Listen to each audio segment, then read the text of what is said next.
kembali lagi bersama saya, Pendeta Marcel Serang dalam podcast yang paling luar biasa abad ini. Apa kalau bukan PBB, Podcast Bengkel Bahagia. Apa ya? Belum kepikiran tagline-nya. Oh iya, Podcast Bengkel Bahagia. Karena kita percaya selalu ada kebahagiaan di setiap kisah. Dan ini adalah podcast yang pertama kali. Dan makanya saya masih bingung gayanya seperti apa. Makanya cara pembukaannya juga saya masih bingung. Apakah mau seperti ini atau kita gaya pendeta-pendeta pada umumnya. Shalom pemirsa, selamat datang di acara PBB Podcast Bengkel Bahagia. Tapi ya saudara boleh komen di bawah mau seperti apa, bicara tentang cara pembawaannya. Tetapi yang pasti adalah mungkin cara pembawaannya biasa, tapi tamu kita hari ini adalah seorang yang sangat spesial. Dia sahabat saya, dia partner saya dalam memuji Tuhan, dan dia seorang penyanyi rohani yang sangat luar biasa. Sebenarnya dia sudah terkenal dari lama, tapi hari-hari ini dia lagi viral banget, dia ada di mana-mana. Bahkan undang, jangan dulu bersuara nanti kedengeran. Udah kedengeran suaranya kan? Udah kedengeran kan suaranya kan? Suaranya merdu banget, ngomong aja merdu, apa kalau dia nyanyi. Katanya sih dia tidur aja, ngoroknya tuh satu nada do. Gitu ya kira-kira ya. Dan siapakah dia? Langsung saja, inilah dia, Brother Jason Irwan. Ramai banget ya, ada tepuk tangan loh. Banget. Padahal baru episode pertama. Luar biasa ya penonton di sini ya. Padahal ini pas-pasan banget ini. Ini aja saya belum ada pegangannya, masih pegang sendiri ya. Brother, apa kabar? Koko Jason. Baik, sehat dan lagi hujan. Saya mau tadi kita udah standby dari tadi, tapi karena hujan jadi akhirnya kita harus pending dulu, tunggu agak reda. Jadi kalau mungkin agak sedikit dengar ada suara hujan, ya anggap aja ini sebagai suara-suara untuk menenangkan jiwa. Kayak suara refleksi. Refleksi, iya. Seperti lagi di Bali ya. Ini sebenarnya adalah salah seorang penyanyi yang saya sangat idolakan, penyanyi rohani. Satu ketika ini aku jujur ya, di depan kamu nih ya, sebagai sahabatku yang baik ya. Waktu kamu itu, my brother ini collab dengan teman saya, Marcel Tumbelaka. Oh. Iya, itu tuh aku. Udah lama ya? Iya, udah lama. Aku lihat itu terus aku doa sama Tuhan, suatu hari nanti Tuhan, kalau boleh aku pengen banget collab sama dia Tuhan. Percaya nggak percaya? Haleluya. Dan satu ketika ternyata Tuhan menggerakkan hatinya untuk menghubungi saya dan akhirnya kita collab. Kayaknya kebalik deh ya. Kayaknya yang rame dia ya. Kalau saya malah dihubungin Pastor Steve. Saya sebutnya Pastor Steve kebiasaannya. Pendeta Marcel ya. Pendeta Marcel. Kayaknya maksudnya kalau orang dihubungi sama Pendeta Marcel pasti seneng banget dong. Dan waktu itu kan emang saya kepengen, ini kok pendeta rame banget di TikTok ya. Terus kan dibantu sama si Glenn Immanuel kan, dan dikenalin. Emang saya udah punya lagu, karena yang muncul di TikTok saya tuh dia khotbahnya berkat setiap musim mulu. Makanya saya bikin lagunya berkat setiap musim, duetnya. Pastikan kalian lihat NSW, di situ ada lagu saya bersama dengan my brother Jason ya. Berkat di setiap musim. Berkat setiap musim, ciptaan langsung dan memang bagus banget sih. Amin. Ya dia Tuhan anugerahkan talenta yang luar biasa. Tapi balik lagi ya, pada masa itu kan waktu dirimu duet bersama dengan teman saya Marcel Tumbelaka, itu kan aku siapa laku ini, aku bukan siapa-siapa. Belum jadi pendeta industri seperti sekarang dengan selakaran hati ya. Jadi nggak ada yang tahu, nggak ada yang kenal. Tapi kalau seorang Jason kan udah terkenal dari zaman dulu, dari masih lagu-lagu yang orang tahu lagunya aja belum tahu penyanyinya, udah terkenal, udah nyanyiin di mana-mana karena memang bagus-bagus banget. Jadi makanya ketika waktu itu syutingnya pas di Manado lagi. Marcelnya di Manado, Brother Jason di Jakarta kalau nggak salah. Pokoknya di cross gitu, digabung. Betul, ya. Betul, di cross digabung ya, dijahit. Tapi ada satu momen Marcel datang kok. Marcel Tumbelaka datang ke Jakarta. Iya. Karena kita bikinin di satu album. Oh, itu kalau nggak salah viral juga di Spotify juga ada kan? Rame juga. Karena memang dia suaranya juga bagus kan. Nah, makanya itu tadi. Ternyata itu tadi kalau kita doa, kadang-kadang kita udah lupa, tapi Tuhan gak lupa dengan doa kita. Amin. Ternyata setelah beberapa tahun kemudian, Tuhan jawab dengan cara yang ajaib. Seorang Jason Irwan tiba-tiba minta untuk bisa ketemu dengan siapakah aku ini ya Tuhan. Semua baik. Aku terharu. Saya gede nih lama-lama nih. Iya, aku mau nangis nih. Ini memang kita nangis ya, kita nangis sama-sama yuk. Mana hujan juga menangis ini. Oke, dan itu tadi ya. Sekarang lagi viral-viralnya Jason Irwan. Iya. Sekarang lagi viral banget. Saya nggak tahu loh antara viral nggak viral. Saya ini nggak gitu paham. Cuma kata orang lagi ramai di TikTok aja. Iya. Padahal sebenarnya gini, selama ini udah terkenal banget. Tentunya mungkin segmented, artinya di kalangan Kristen terkenal banget.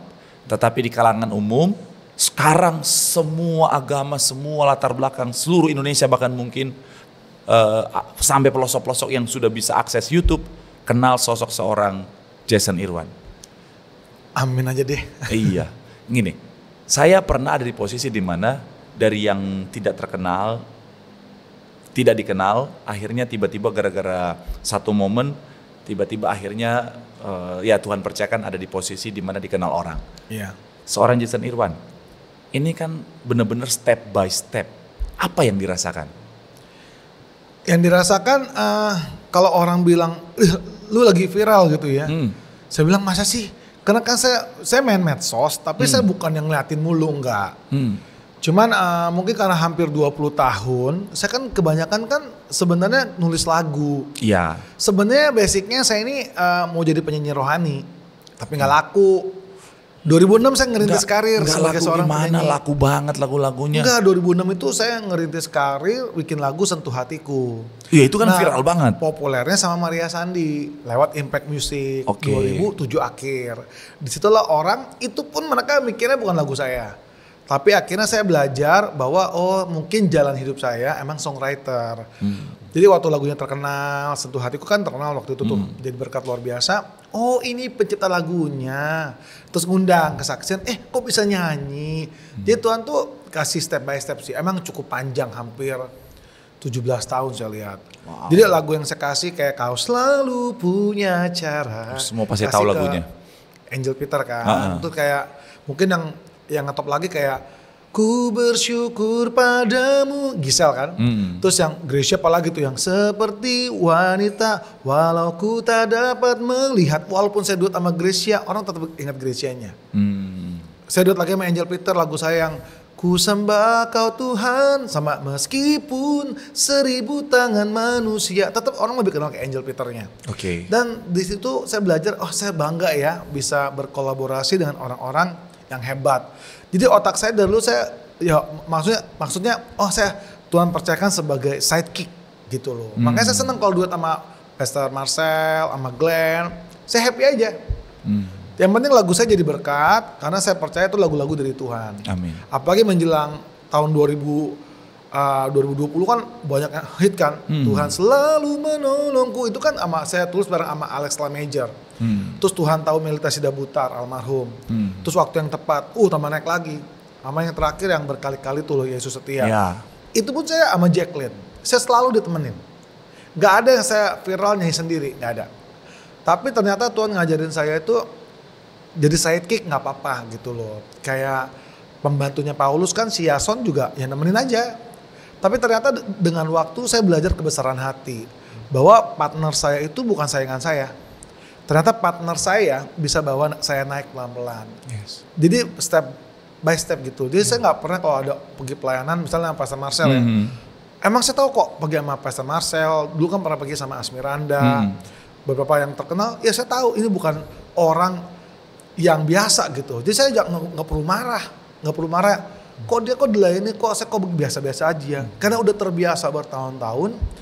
Waktu tiba-tiba kata orang viral, jadi saya cuman ya udahlah, makasih Tuhan, udah gitu aja. Itu pun viralnya pro kontra. Iya kan? Nanti kita bahas ya. Iya. Kita bahas ya.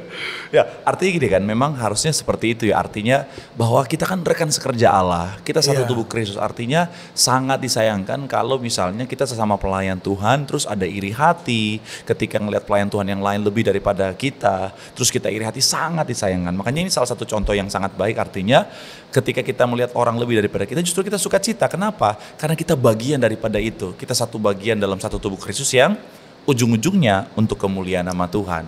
Amin. Tapi emang itu butuh proses. Kadang-kadang kesel kok. Dulu saya suka kesel. Ada saat ada. Oke. Kok yang dipasang di thumbnail kok muka dia doang, muka gua nggak ada. Oke. Kadang-kadang begitu loh. Terus gimana? Tapi saya nggak mau menyalahkan. Mungkin lebih menjual. Ya istilahnya kan saya nggak pernah memandang diri saya ganteng. Saya cuma memandang seorang Jason yang orang bilang tuh istilahnya, orangnya menyenangkan ya, lucu ya. Dulu kan gendut banget. Ya bisa ngelawak ya. Udahlah saya menyemangati diri sendiri aja bahwa bagian saya udah seperti ini aja. Ternyata waktu saya setia sama perkara kecil ya, perkara-perkara biasa yang menurut orang lain harusnya lu nggak begitu dong, harusnya lu pakai lagu lu sendiri dong. Saya bilang saya rasa bukan bagian saya. Kalau memang lagu saya bisa bawa orang itu naik, saya seneng loh. Karena kan kata firman Tuhan lebih besar berkat memberi daripada menerima. Ternyata waktu saya berikan juga tetap ada penerimaan juga yang baik kok. Wah, luar biasa ya. Ini namanya kedewasaan rohani. Butuh waktu bos. Iya, proses. Tapi proses itulah yang akhirnya membentuk seorang Jason jadi sedewasa ini ya. Iya. Oke. Ya, semoga di mata Pastor Marcel ya. Iya dong. Nah, makanya saat inilah akhirnya benar-benar meledak viralnya minta ampun dan akhirnya dikenal semua orang. Apalagi ini undangan masih banyak. Ada podcaster besar yang sudah siap untuk mewawancarai dan akan makin terkenal lagi. Walaupun mungkin dari perspektif seorang Brother Jason artinya mungkin satu hal yang kontroversial, tetapi dari apa yang sudah sempat kita bahas tadi di bagian awal, ini adalah salah satu hal yang nggak banyak orang ngomong, padahal banyak orang mengalami dan membutuhkan apa sih yang harus kita lakukan. Iya. Iya kan? Karena gini ya, kan kayak Pastor Marcel pernah bilang, dulu saya bukan siapa-siapa, tahu-tahu Tuhan kasih kepercayaan di atas ini. Sama, dulu juga saya kepengen terkenal, kepengen ada di panggung besar, sama. Tapi pas step by step, oh nyanyi di panggung besar kayak gini. Oh kalau nyanyi sama orang terkenal begini. Ternyata Tuhan tuh lagi asah sebenarnya saya ini. Dipersiapkan mungkin ya untuk hari ini. Ya. Mana ada pastor orang sebagian kan waktu podcast saya muncul di salah satu podcast yang terkenal ya. Kan itu kan pro kontra. Seperti mempermalukan diri. Sebagian orang juga banyak yang pro kan, menelanjangi iblisnya gitu loh, perbuatan jahatnya ya. Saya cuma mikir gini, saya cuma mau ngasih orang tuh harapan bahwa kalian tuh nggak sendirian, itu tok kok. Kalau ternyata jadi viral, buat saya itu kan ada campur tangan Tuhan ya.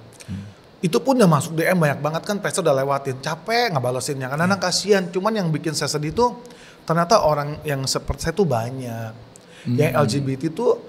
Saya sebenarnya nggak gitu suka dengan kata lesbian, gay, bisexual, kayaknya terlalu mengintimidasi. Emang tapi ya udah sebutan ya. Sebenarnya mereka kaum yang kasihan, yang dimana ternyata waktu saya baca DM saya nangis loh. Banyak profesi yang saya nggak sangka latar belakangnya sedih-sedih, diperkosa bapaknya, sama kokohnya, sama tetangganya, sama teman bapaknya. Oh gila-gila. Saya baru mikir, Tuhan kok. Mereka mau terbuka cuma di DM. Sampai bilang kok, saya mau cerita sama siapa kok. Kini ini kaum minoritas, kaum yang gak mungkin dihargai. Sampai di situ saya sedih loh. Sampai satu titik saya bertanya Tuhan, fungsi gereja apa? Fungsi kita nih hamba Tuhan apa? Kita pun bisa buat dosa. Dosa kecil, dosa besar juga sama kan di mata Tuhan. Jangan mentang-mentang ada orang yang dianggapnya lebih jahat. Semuanya dipukul apa? Lu jahat. Lu bohong kecil pun sama bohong besar sama di mata Tuhan. Betul nggak? Saul dan Daud lebih jahat mana? Daud banyak banget kejahatannya. Tapi cuma gara-gara Daud cuma suka minta ampun sama Tuhan, hatinya lembut, gampang ditegur, menyukakan hati Tuhan. Daripada Saul lu sombong, nggak mau ngaku salah, nggak mau taat lagi. Di situ saya belajar ya. Makanya istri saya dorong saya tampil di podcast. Udah saatnya. Bayangin, istri saya kan kamu kenal, diem orangnya. Dia bilang apa? Udah saatnya kita tampil, bukan untuk pamer. Ini sama aja sebenarnya satu dunia bisa tahu nih masalah kita. Tapi dia bilang apa? Nggak apa-apa. Dengan begini emang Tuhan udah persiapkan, buktinya gua yang diem aja mau ngomong nih katanya. Itu loh pastor, itu. Dan sekali lagi ya sangat menginspirasi karena gini, ada banyak orang berpikir bahwa mereka ketika dalam kondisi ini mereka nggak mungkin bisa menang, mereka nggak mungkin bisa melewati dengan akhirnya dengan baik. Tetapi Brother Jason kan akhirnya memberikan contoh bahwa kita tuh bisa menang atas ini. Artinya begini, kita itu adalah anak Tuhan yang kita punya kuasa asalkan kita tidak kasih makan kedagingan kita. Betul. Ya kan, jadi artinya gini, si kedagingan itu selama kita masih hidup dalam tubuh daging ini, namanya kedagingan akan bisa muncul lagi, akan punya potensi untuk ada lagi, tetapi balik lagi, apakah kita yang mau dikuasai oleh si kedagingan itu atau kita yang menguasai kedagingan itu dengan apa? Dengan selalu supaya roh Tuhan kita lah yang berotoritas atas kita. Dan makanya Tuhan izinkan semuanya ini, Tuhan pakai semua ini, akhirnya kan menolong banyak orang.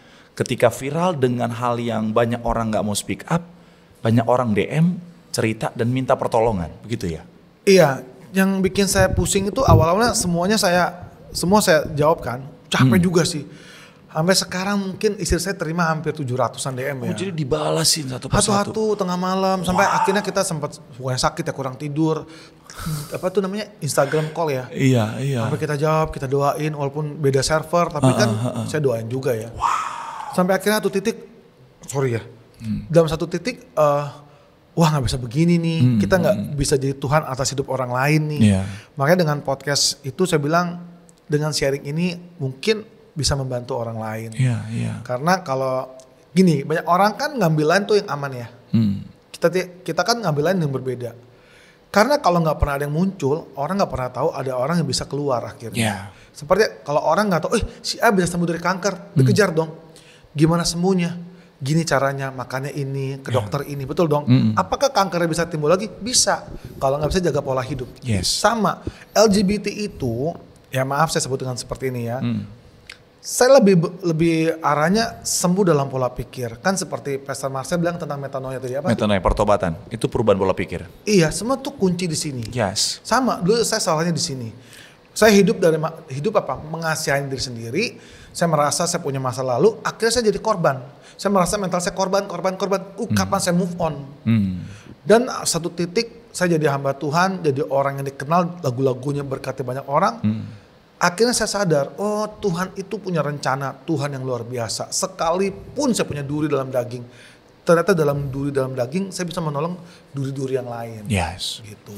Apa yang paling terasa? Artinya gini, awalnya pola pikirnya adalah saya adalah korban dan saya tidak bisa keluar dari kondisi itu atau seperti apa? Yang dulu waktu saat sebelumnya? Ya, sebelum ini. Sebelumnya saya rasa gini, semua orang kalau masa-masa muda kan ini ngomong apa adanya ya.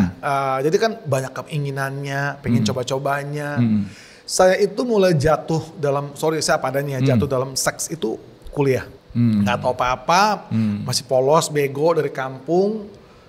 Ketemu orang, anak Jakarta, tidur saya merasanya kok gue dosa ya. Nah, mungkin sebagian orang merasa ngapain lu pelayanan, tapi saya merasa waktu saya masuk ke gereja, saya melayani, ada satu perasaan saya tuh berterima kasih sama Tuhan, Tuhan layakin gitu. Saya kan minta ampun mati-matian, Tuhan saya jahat Tuhan, saya minta ampun, saya merasa Tuhan tolong saya lagi, saya mulai berusaha bangkit lagi, up and down loh, itu gak gampang, up and down, jatuh.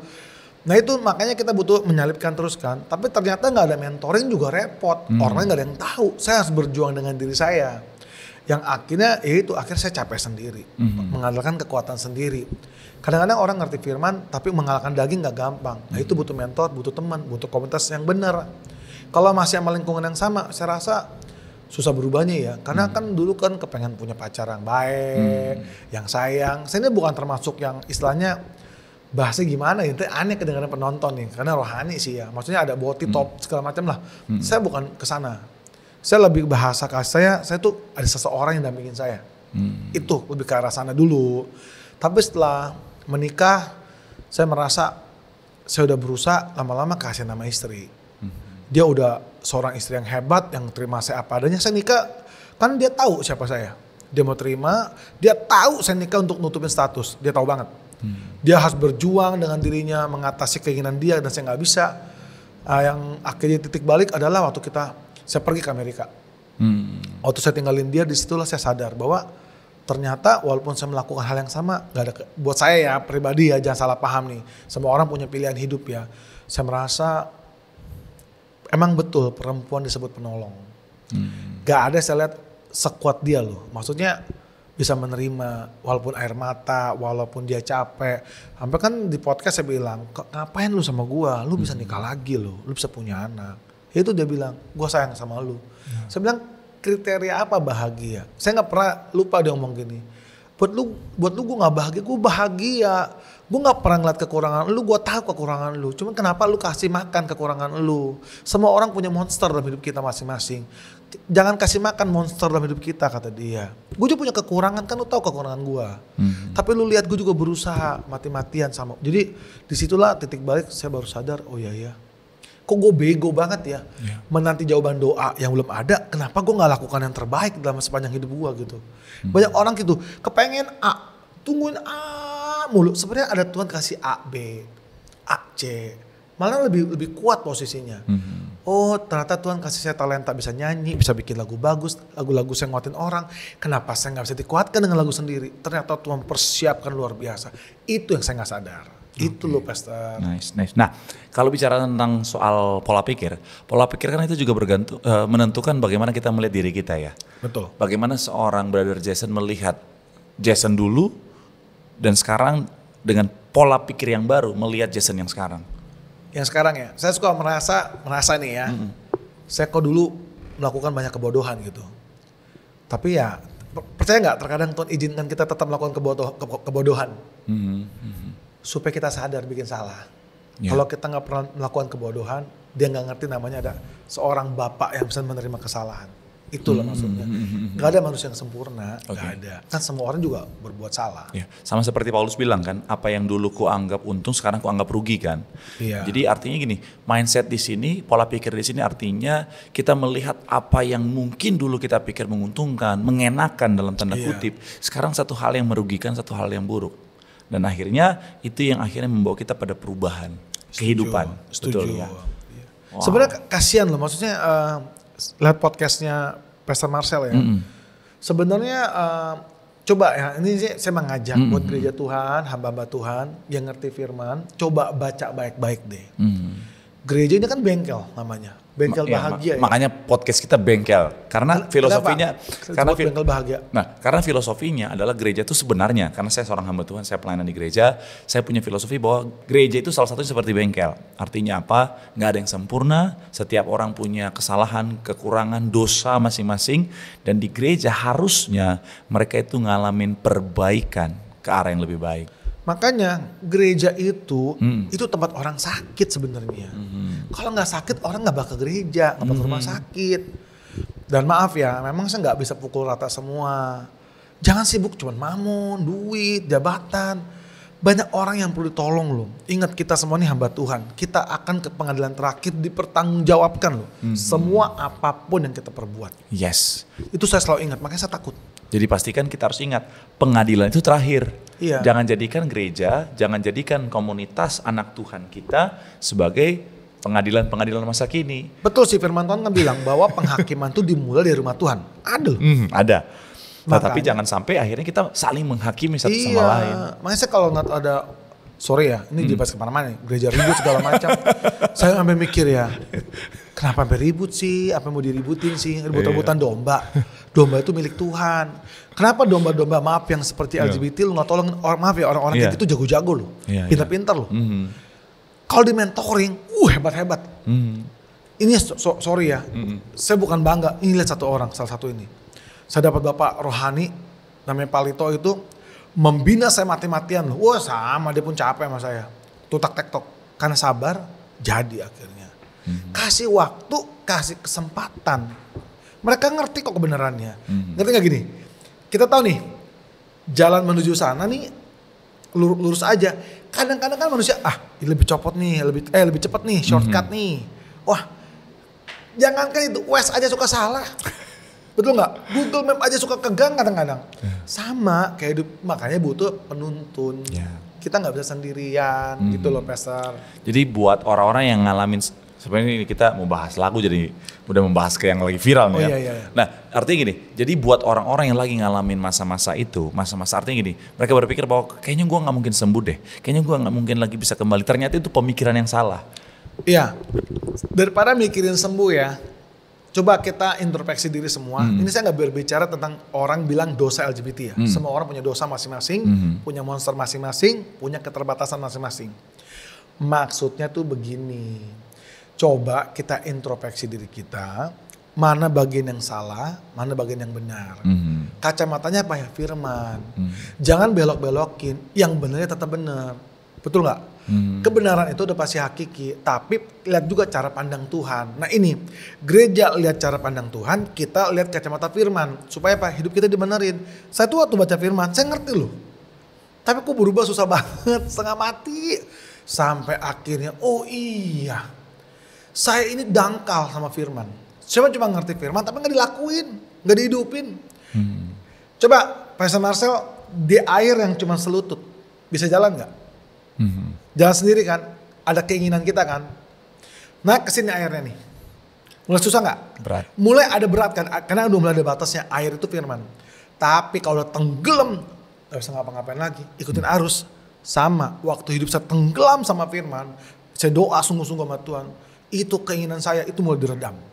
Itulah maksudnya. Jadi tetap kalau orang nanya, kuncinya apa? Saya cuma bisa jawab, ya kembali ke firman, kembali ke Tuhan. Dan nemuin mentor gak gampang loh Pastor. Harus ada namanya etika counseling yang gak boleh dilanggar. Apa? Gak boleh ngomongin lagi. Emang Pastor pikir saya sama istri saya gak nelen nih. Itu banyak orang kasih sampah. Apakah sampah kita telan gak mau? Kita buang lagi. Karena kita pun gak bisa ngurusin semua. Makanya dengan podcast ini saya berdoa lewat podcast ini juga orang ingat. Kita punya Tuhan yang besar dari masalah kita. Jangan kecilin Tuhan. Semua orang punya masalah masing-masing, punya prosesnya masing-masing. Anggap aja itu sebagai apa tuh enggak salib kita. Kristus aja mengerjakan salibnya kok. Ini kita mau bahas apa ya? Kita mau bahas Raja Ampat ini. Memang nih ya, kalau temenan ketemu sih ya, hanya ngobrolnya kesana kemari. Apalagi kan ini malam-malam ya. Iya, memang obrolan laki-laki itu malam-malam tuh udah mulai dari politik, teori konspirasi. Iya, nanti kemana-mana. Tadi mau bahas lagu loh sebenarnya loh. Tapi seru ya. Namanya juga kalau ngobrol sama penyanyi viral gitu ya. Jadi bikin aja part 1 part 2 dah. Seperti yang lain tuh ada part 1 part 2. Iya, tapi seru ya. Nah, ya balik lagi ya, bahwa sekali lagi bahwa intinya apapun masalah kita, apapun tantangan setiap kita, apapun situasi kita bersama dengan Tuhan kita bisa melewatinya dengan kemenangan. Amin. Amin. Pokoknya jangan terintimidasi. Jangan terintimidasi. Iya. Karena brother aja bisa, yang lain juga pasti Pokoknya bisa ya. saya di sini nggak mau menyudutkan siapapun. Karena saya pun nggak di pihak yang sebelah sini sebelah sana. Karena saya cuma men-share hidup saya aja. Iya. Dan saya kenapa tekankan ke gereja, Pastor Marcel sama hamba Tuhan, karena jangan suka nganggap mereka tuh kaum paling hina. Ya. Itu aja, kasihan. Mereka juga butuh penerimaan kasih Bapa. Betul. Karena memang Tuhan datang bukan buat mereka yang benar, tapi mereka yang salah, mereka yang berdosa, untuk supaya apa? Mereka dibenarkan. Jadi siapapun kita, apapun latar belakang kita, apapun dosa kita, datang sama Tuhan, dan tugas kami hamba-hamba Tuhan, tugas gereja adalah menerima dan menolong mereka untuk semakin hari semakin lebih baik. Yes, itulah luar biasa. Nanti habis ini akan ada lagu dari seorang Jason yang akan diciptakan. Bapak sentuh hatiku seri 2. Ya tapi boleh juga loh. Boleh juga itu. Berak. Itu inspirasi. Oke. Nah, kita balik lagi kepada tujuan kita. Saya udah siapin pertanyaan loh. Iya, Ini siap. Emang susah kalau ngomong sama orang viral tuh gitu ya. Oke, pertanyaannya begini. Apa yang membuat Anda terpanggil menjadi seorang penyanyi rohani? Tadi udah terjawab. Ternyata sebenarnya pengen, apa yang pengen? Tadi kan terjawabnya pengen jadi penyanyi awalnya, terus akhirnya jadi pencipta lagu. Sebenarnya saya nggak mau jadi awal. penyanyi, enggak. Dulu cita-cita saya mau jadi koki. Saya kan hobi masak. Oh iya, kan kamu masaknya enak ya. Saya tahu dari Waktu mana. itu pernah bikin, tapi bentuk mie instan semua sih. Dasar itu goreng. Enggak, emang saya hobi masak. Oh Dulu iya. saya tukang catering. Oh wow. Cuman emang karena saya banyak di pelayanan, jadinya terasah. Habis ini daftarlah itu MasterChef lah ya. Kayaknya langsung kalah.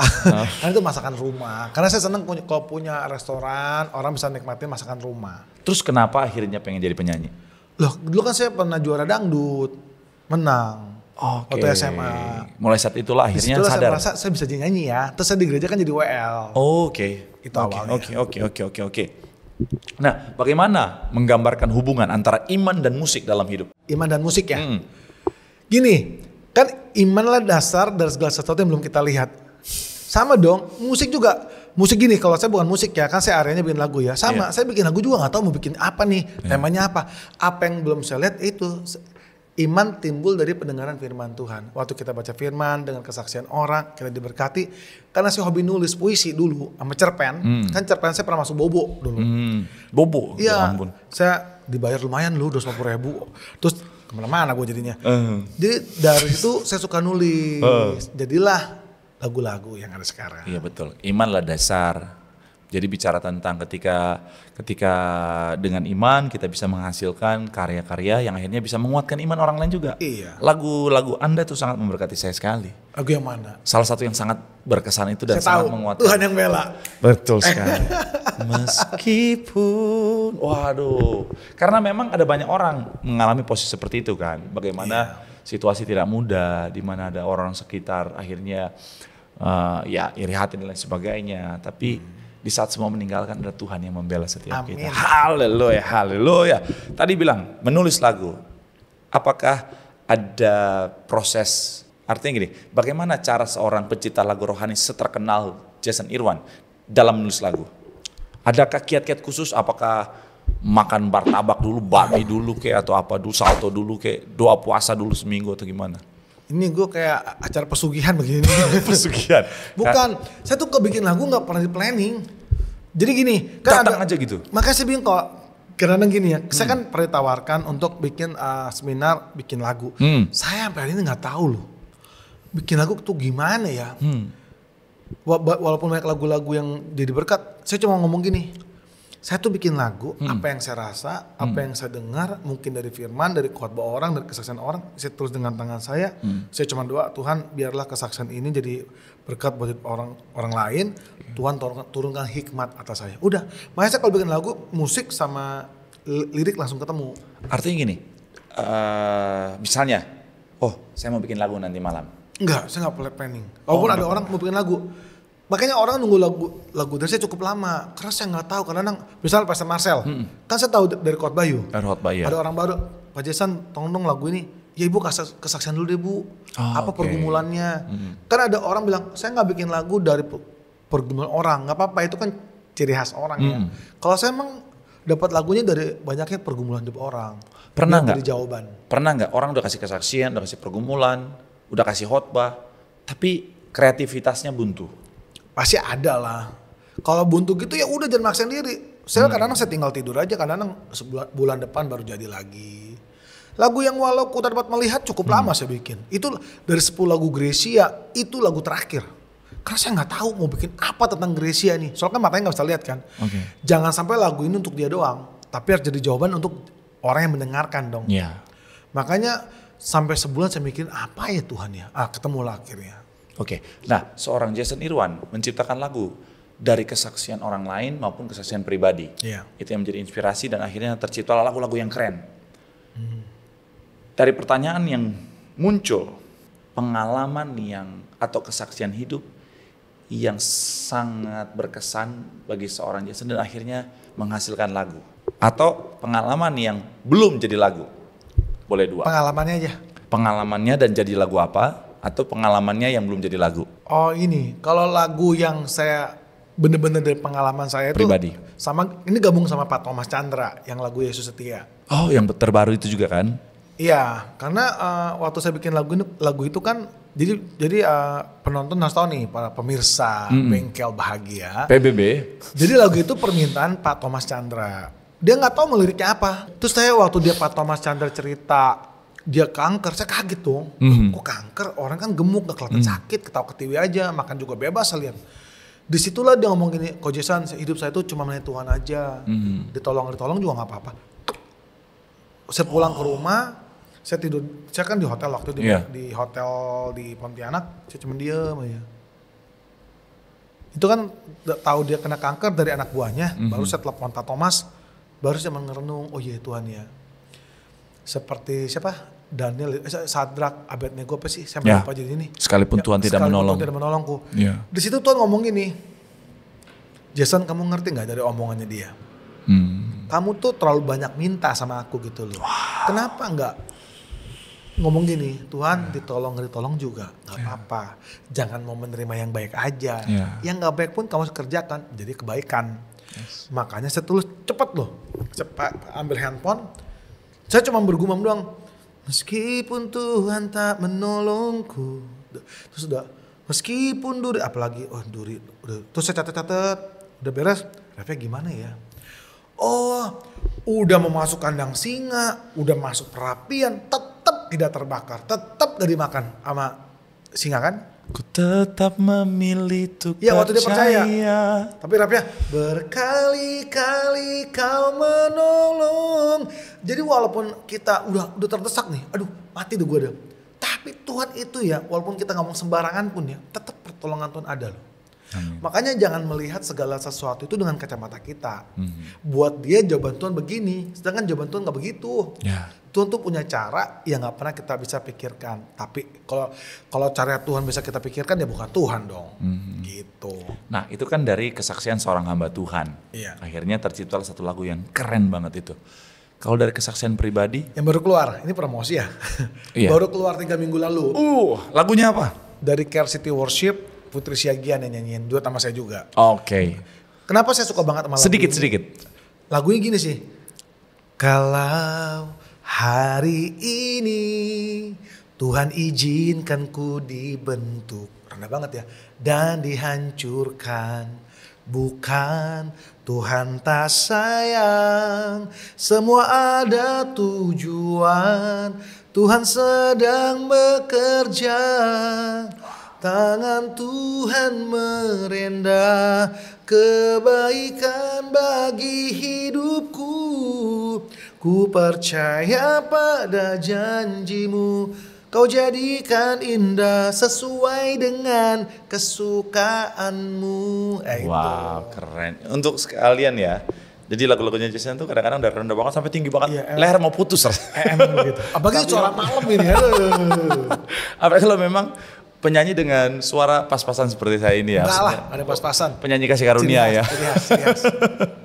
Bagus banget ya. Jadi sekarang lagu yang 3 minggu kemarin keluar itu adalah lagu yang based on kesaksian seorang Jason secara pribadi. Iya, saya dan istri. Bahwa kalau hari ini teman-teman lagi dihancurin hidupnya, Tuhan izinkan ya. Kadang-kadang kehancuran seseorang juga gara-gara ulahnya sendiri. Ya. Jadi jangan salahin Tuhan juga dong. Iya. Tapi Tuhan izinkan juga loh. Dihancurkan, dibentuk, mungkin dihakimi, nggak dianggap, nggak bernilai, nggak apa-apa. Izinkan proses Tuhan berjalan, tapi ada kuncinya. Punya respon yang benar. Yes, nice. Mengucap syukur sama Tuhan, jangan bersungut-sungut. Karena Tuhan sedang merendah. Kalau buat saya, hidup saya itu seperti, kalau orang bilang kan dihancurkan ya. Terus retak-retak dikumpulin, enggak. Kalau saya merasa sama istri ini, hidup kita tuh bukan dihabisin, diremukin jadi serpihan. Tapi dari serpihan itulah Tuhan bentuk ulang sekarang semuanya. Wow. Jadi lebih indah. Kan Tuhan proses hidup kita tujuannya menjadi kesukaannya Tuhan. Bukan maunya kita. Kita mah kebanyakan maunya. Gitu. Wow, jadi itu tadi ya bahwa sehancur apapun kita, tapi kalau Tuhan izinkan itu, Tuhan sanggup bentuk lagi, ukir lagi, jadi sesuatu yang jauh lebih indah. Betul, malah lebih indah dari sebelumnya menurut saya ya. Betul. Jadi nggak apa-apa. Kalau hari ini kau lagi ngalamin kehancuran, selama kau datang sama Tuhan, responnya benar, datang sama Tuhan, melekat sama Tuhan, di tangan Tuhan, Tuhan sanggup bentuk jadi indah lagi. Haleluya. Oke, bicara tentang hancur ya. Pada momen apa seorang Jason merasa saya ada di titik terendah atau di level yang paling hancur? Waktu saya merasa bahwa waktu saya curhat sama seseorang, saya nggak sebutkan lah ya, dan saya pun nggak, kalau nonton orang itu saya pun nggak nyalain dia, nggak. Karena waktu saya cerita tujuan dia juga baik kok, saya tahu. Cuman memang kenapa harus diomongin, walaupun dia nggak ngomongin, kan ada suratnya waktu itu. Kenapa nggak kasih kesempatan untuk Anda tuh datang dulu secara berdua, temenin dulu. Sejak rame, akhirnya saya merasa kok, saya mau isi gereja, ada pendeta loh, telepon ke gerejanya ngomongin saya, maksudnya saya mau tampil loh, mau nyanyi. Di situ satu titik saya merasa, gua lagi baik diomongin. Sorry, boleh sedikit lebih spesifik lagi. Jadi satu momen di mana ketika Brother Jason mau tampil nih, tapi saya tahu dia udah hubungin sekretaris pendetanya untuk ngasih tahu kasusnya gini-gini loh, dia digosipin loh, LGBT loh, dia sama istrinya lagi pisah loh, gitu-gitu. Dalam satu momen di situ saya merasa di panggung saya nggak layak loh, saya merasa Tuhan saya salah nih, mau naik serba salah. Akhirnya saya naik juga kan, akhirnya nangis di panggung saya. Saya kan bukan cengeng depan orang, saya panggung tuh di panggung nangisnya. Terus saya pulang saya merasa, udahlah, emang udah saatnya selesai. Udah saatnya orang gak perlu ingat saya lagi. Artinya sampai mau berpikir untuk mengakhiri karir. Iya udah. Udah dulu udah makanya saya ke Amerika kan kedua kalinya kan. Saya mau tetap ngotot mau memperpanjang mau cari pengacara lagi. Mau cari notaris. Oke. Betul ya notaris ya. Untuk mau bikin PR. Oke. Karena case LGBT kan kalau di Amerika itu kan diterima asylumnya gampang banget di-approve. Itu pun saya masih Tuhan kasih hikmat lu. Ngapain lu kalau mau tinggal di Amerika lu di-approve sebagai LGBT. Gue panggil lu sebagai anak Tuhan bukan sebagai LGBT. Itu pun masih akhirnya saya sadar. Masih sadar otak saya ini masih antar sadar nggak sadar. Orang kan kalau lagi buat bikin salah tuh nggak ditemenin sekali lagi. Istri pun waktu itu Hetty itu nggak mau susah diajak ngobrol. Saya pun belum terbuka banyak kan sama mama saya. Teman-teman saya yang saya pikir udah terbuka not helping juga saya lihat. Akhirnya saya sadar bahwa saya ini butuh Tuhan. Makanya Tuhan kasih pengertian. Akhirnya kan ada 2 lagu terakhir waktu itu sebelum lagu Yesus Satya ya. Tak selalu Tuhan menjawab doa. Sama yang saat kau perlu Tuhan tahu. Nah itu satu titik saya akhirnya yaudahlah. Saya pikir mendingan saya cooling down dulu. Itu merasa kalau ketemu orang. Coba kalau teman-teman saya nonton. Cari Jason gampang gak? Susah banget. Saya gak mau dihubungin. Gak mau ketemu. Gak mau ngobrol. Saya gak bertanya. Itu. Satu titik saya merasa udahlah. Habis hidup gue. Udah gitu. Jadi pada masa justru ngalamin penghakiman dari manusia ya. Iya, saya sih sekarang sih udah gak nyalain ya. Karena saya bikin podcast ini juga sama Pastor Marcel itu bukan untuk menyerang. Saya malah kamsya loh. Terima kasih. Gak ada mereka pun saya gak jadi hari ini. Kalau ketemu malah saya mau jabat, saya mau peluk. Dan saya kalau perlu saya minta maaf gitu. Saya nggak maksudnya nyerang. Cuma next time kalau ada orang datang jagain baik-baik. Iya. Kadang-kadang maaf ya. Jangan-jangan ada keluarga atau salah satunya juga kena. Nah lu kalau lu nggak bisa nanganin dari sekarang juga repot. Tuh nggak ada satu orang yang hakimin saya ini sejujurnya. Ngatain saya loh. Sampai ngatain? Sampai nanya ke pemusik-pemusik saya pernah ditidurin Jason gak kok. Marah tapi ya gak nyalain juga. Wajar dong orang nanya. Wajar. Sampai pemusik saya belain saya semua. Satu titik saya merasa sampai segini hinanya ya orang yang disebut kayak begini ya. Makanya kenapa saya punya sebutnya simpatik atau empati sih. Untuk apa? Untuk orang-orang seperti ini yang saya gak mau sebut seperti saya. Maksudnya orang-orang yang disebut LGBT loh. Boleh empati boleh. Empati ya. Kenapa? Karena mereka pun kasihan sih. Selama ini mereka cuma dituntut tapi nggak ditemenin. Lu harus begini, ditengking, nggak boleh tengking, ditemenin dulu. Kalau temenin kayak gini lah, ada orang butuh makan, lu mau doain, butuh makan dulu bos, lu kasih dulu nasi, baru bisa kasih firmannya masuk, obatin dulu jiwanya, kasihan, mereka belum berdamai dengan masa lalu, pelan-pelan kasih waktu, semua juga butuh waktu. Kayak saya 30 tahun bergumul, apakah membalikkan telapak tangan gampang? Gak gampang. Untungnya saya ketemu mentor yang baik, yang nemenin saya bombardir tuh Palito itu saya kasih aja, nemenin loh, waduh. Kalau nggak ada dia saya juga nggak tahu. Saya merasa Tuhan kirimkan, bukan saya mengagungkan gembala saya, seorang bapak buat saya, bukan sekedar, kan belum tentu gembala hatinya bapak, betul nggak? Seorang bapak yang bisa belain saya loh, walaupun saya lagi ngaco gitu, ditemenin, ayo bisa, kamu bangkit lagi, kamu bisa, ditemenin, dirangkul, nggak dibuang, itu loh, dan itulah yang akhirnya jadi mental saya hari ini. Kalau ketemu orang berdosa, saya gak bakal marah dulu. Pertanyaan langsung saya kasih gini, apa yang bisa saya bantu? Kalau kenal langsung nih muka-muka. Kalau misalnya, sorry ya, orang itu butuh uang kos. Ya kalau cuman gopeceng 1 juta ya saya bisa bantu. Cuma masalah kan kalau, gak apa-apa nih saya ngomong nih ya. Di DM itu banyak orang pinjam duit. Dan berarti gue gak kenal lu. Kalau saya tahu kondisi saya pasti kasih kok. Kan kita diberkati juga untuk memberkati. Cuman kan kadang-kadang kita gak tahu gitu. Jadi ya sekarang kalau ketemu orang ya bisa ketemu, kadang-kadang suka ada yang ngambil keuntungan, ya nggak apa-apa. Lu dimanfaatin juga nggak apa-apa bos. Karena kayak Tuhan pun sering kita manfaatin kan, nggak apa-apa. Kalau dia bisa manfaatin kita tapi dia bisa membawa dia menuju Tuhan, is okay. Sekarang berapa banyak orang bohong saya, nggak punya uang, ya saya ngasih nggak gede-gede amat. Nggak apa-apa lu, nggak apa-apa. Iyain aja sama saya, asal ketemu Tuhan. Nggak apa-apa. Kalau ternyata kan firman Tuhan bilang bergaul dengan orang dengan mamon kan. Mamon tuh bisa dipakai untuk bergaul untuk orang, bisa. Makanya mamon tuh tergantung cara kita mengelola. Kadang-kadang nih kalau dipikir-pikir ya, ini orang bermasalah, kalau kita kan, kalau dulu saya, lu ngajak gue makan, lu yang bayarin dong. Kalau saya tahu yang ngajak saya makan ada masalah ekonomi, masa kita minta dibayarin? Bayarin aja. Walaupun kadang-kadang udah tahu lagi susah, lu ngajak makan di restoran mahal lagi. Minimal di kafe, iya aduh. Tapi dia butuh ya, kita bayarin dulu. Itu maksudnya pembelajaran banyak dalam hidup saya sih. Akhirnya dia sekarang ini saya cuma mikir, apa sih yang Tuhan mau itu Pastor.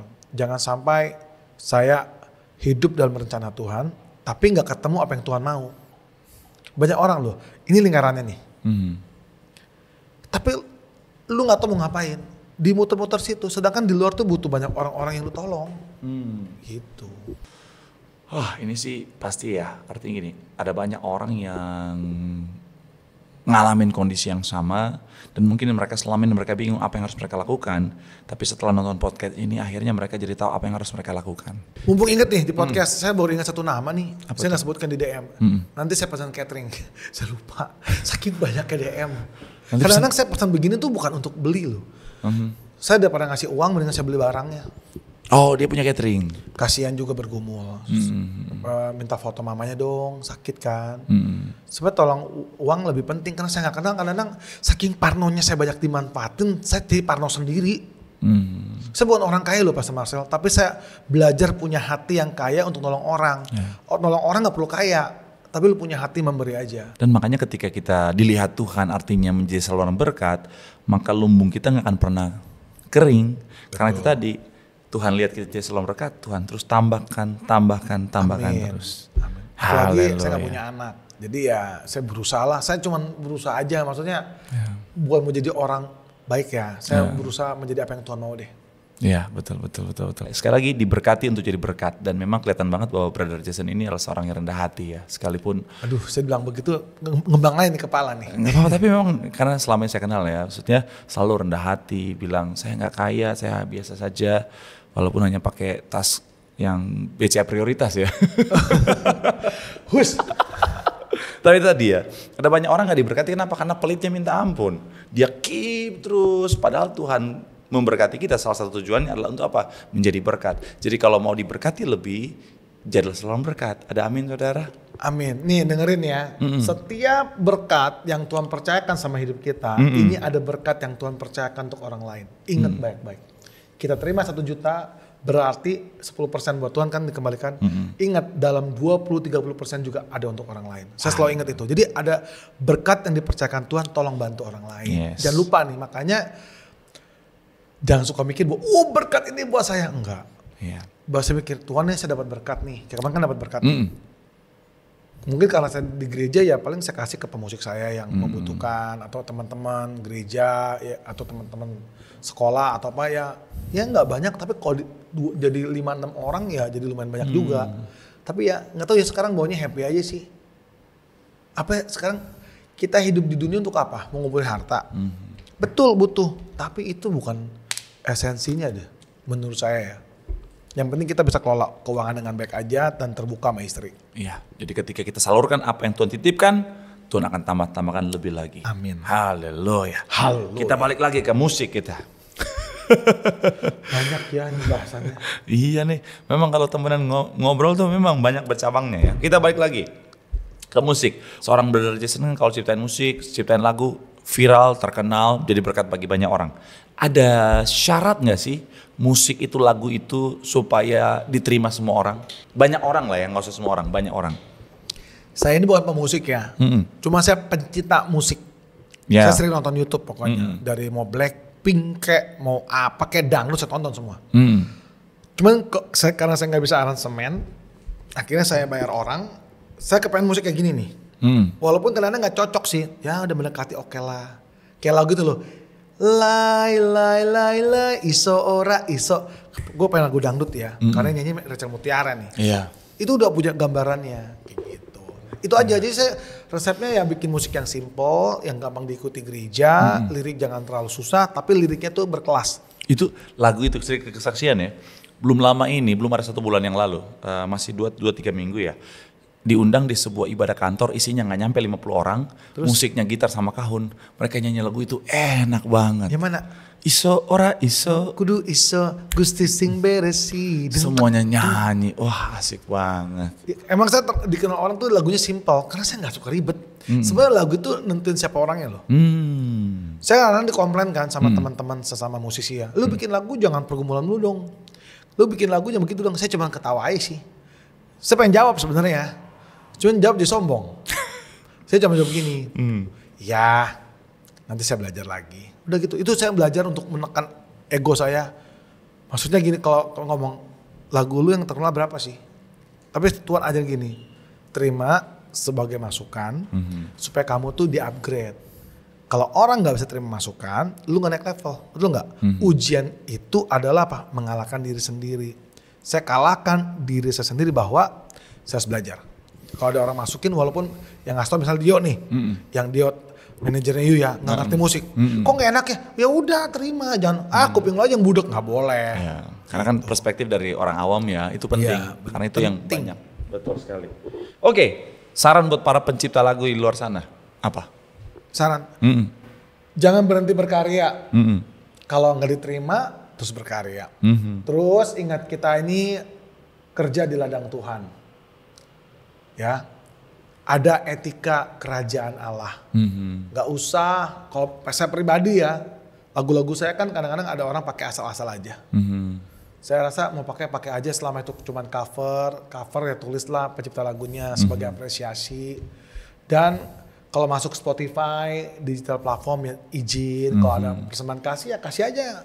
Saya nggak minta banyak-banyak kecuali kalau ini kayak platformnya jelas gitu, ya ada nilainya. Tapi pun saya nggak jual mahal-mahal banget gitu. Nggak perlu, maaf ya ini jangan marah, saya nggak perlu pakai pengacara, nggak perlu pakai hukum. Lebih baik kita mengalah, karena ini kan lagu dari Tuhan juga. Saya diberkati, kalau ternyata orang itu diberkati sama lagu saya ya udah, jangan lu ributin. Semua tuh bisa diomongin dengan kekeluargaan. Kan lagi rame nih ya di berita-berita ya. Yeah. Maksud saya tetap memilih jalur adalah kalau Tuhan udah kasih kesempatan saya dikenal sampai hari ini dan karya-karya saya diberkati, buat saya semua yang saya dapat udah anugerah deh. Jadi buat saya kembalikan ke Tuhan lagi aja. Amin, amin. Luar biasa sekali. Terima kasih untuk Silakan obrolannya. cover. Gak usah takut. Ya, cover aja semuanya karena lagu-lagunya bagus, sangat memberkati dan semoga melalui karya Anda boleh jadi berkat juga bagi banyak sama orang. ini, Apa tuh? teman-teman. Jadi kalau orang cover itu, publisher itu udah ada pembagiannya. Kalau lagu kita daftarin ke publisher, mereka ada pembagiannya kok di YouTube. Ada monetize-nya dibagi juga. Mau potong kecil besar ada pembagiannya. Kalau saya terus terang ya, Pastor Marcel, mungkin teman-teman saya tahu, saya nggak terlalu pusingin. Kalau kan ada perusahaan rekaman yang dulu ya, mereka baiklah sama saya, setiap bulan kasih kok. Dan saya nggak pernah pusingin, minta kertas sebanyak-banyaknya. Karena saya gini, mungkin karena saya orangnya malas ya, malasnya udahlah mendingan gue dibohongin daripada gue nggak bohongin. Udah, that's it menurut saya. Mau ngapain memusingkan sesuatu yang bikin saya jadi toksik gitu loh. Ya udahlah berkat Tuhan udah yang ngatur, nggak usah pusingin gitu loh. Itu. Luar biasa. Wow mulu. Berkat tidak akan pernah tertukar ya. Enggak. Tuhan Haleluya. itu menaruh berkat bagi orang-orang yang punya hati yang bersih. Luar biasa. Luar biasa. Podcast yang sangat memberkati, kesaksian yang sangat memberkati. Amin. Tentunya ya banyak kekurangan ya. Jadi ini kan baru perdana, kita masih pertama. Masih banyak yang perlu diperbaiki. Kalau ada saran ya buat kita, masukannya boleh tulis di kolom komentar. Karena nanti kita juga ada segmen sendiri nanti duet kami berdua. Kita akan membahas apa yang lagi viral, apa yang lagi terkenal, apa yang lagi dibahas banyak orang. Dari perspektif Alkitab kita akan melihat sama-sama. Siap. Yes, gitu ya. Terima kasih. Terima kasih juga. God Senang bless you. sekali. Walaupun hujan-hujan, tetap semangat luar biasa. Ini kayak hausyang ya. Haus ya. Ya tapi sekali lagi ya senang banget bisa ngobrol, bisa belajar banyak hal dan tentunya saya percaya semua yang menyaksikan juga bisa banyak belajar bahwa seperti apapun keadaan kita, bersama dengan Tuhan kita bisa bangkit lagi. Amin. Sehancur apapun masa lalu kita, mungkin iblis sudah berhasil menghancurkan masa lalu kita, tapi bersama dengan Tuhan kita bisa mengukir masa depan yang indah. Yes. Oke, kita akan tutup dengan doa, tergerak untuk tutup dengan doa. Apapun agama saudara, izinkan saya boleh berdoa buat semuanya. Kita berdoa, Tuhan terima kasih buat obrolan yang indah sudah kami lakukan. Hamba bersama dengan Jason sudah boleh ngobrol, sudah boleh sharing, sudah boleh membagikan itu Tuhan banyak hal yang sudah Tuhan izinkan kami alami dalam kehidupan kami. Kami doa siapapun yang menyaksikan ini, apapun agamanya, apapun latar belakangnya, apapun keadaannya, mereka semuanya boleh diberkati, mereka dikuatkan, mereka dipulihkan, mereka tercerahkan untuk tahu apa yang harus mereka lakukan, sehingga benar-benar Tuhan hidup mereka semakin hari semakin lebih baik, semakin sukses, semakin ngalamin pemulihan, dan mereka akan melihat bahwa hidup mereka bersama dengan Tuhan sanggup ngalamin hal yang indah, bahkan rancangan Tuhan yang indah penuh dengan damai sejahtera menjadi bagian dalam kehidupan mereka. Ucap berkat sekali lagi Brother Jason dalam pelayanannya. Tuhan selalu berkati, diangkat naik semakin luar biasa. Amin. Bahkan hari-hari ini Tuhan semakin dikenal banyak orang. Kami percaya Tuhan akan pakai kehidupannya untuk semakin jadi berkat, semakin jadi terang, semakin jadi garam bagi banyak orang. Bersama dengan istri, bersama dengan keluarga besar diberkati. Ucap berkat mamanya juga sehat sempurna, diberkati Tuhan, panjang umur, melihat anak cucu menantu diberkati Tuhan. Terima kasih Tuhan Yesus, haleluya, amin. Thank you brother. Oke, sampai jumpa di episode selanjutnya di PBB Podcast Bengkel Bahagia. God bless you.